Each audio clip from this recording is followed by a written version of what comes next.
Matt, what was your take on the national championship? You know what? I was really digging this game for the first two and a half quarters, and then after we got back from the half, it kind of fell off. I mean, I anticipated Michigan to win, but I was hoping that Washington was going to be able to keep this a little bit closer.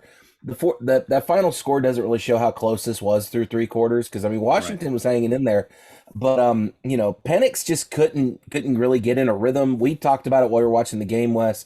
It looked like every time had a moment to take the game into his hands, he would overthrow a receiver or miss the throw or hold the ball too long. He didn't have a good night. And I'm not going to sit here and dog a guy because he's put a lot of work in, but I think a lot of that has to do with those quarterback struggles in this particular game. Now, to Michigan's defense, their defensive line, their linebacker core were in the backfield a lot. Now, I was looking at the stats a second ago.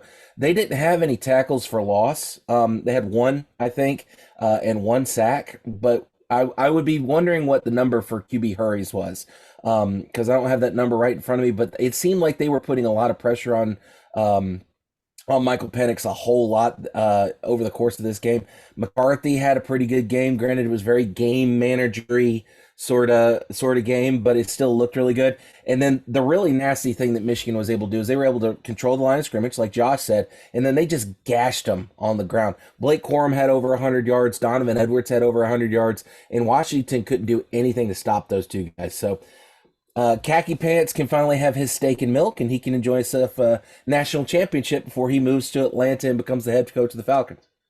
Yeah. Yeah, and Allegedly.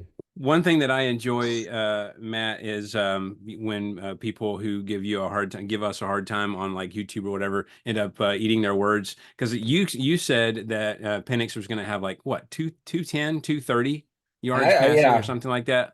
Hmm. And some people were like, well, I guess he's going to be going up against the 85 Bears and a bunch of other teams because he's going to get. And I was like, Well, listen, actually, Michigan this, Stout, they made Bama look a little sophomoric in a couple spots, and if you can do that to a Nick Saban coach team, yeah, I'm sorry, you're going to be able to do that to a lot of people. very So. true. Very true.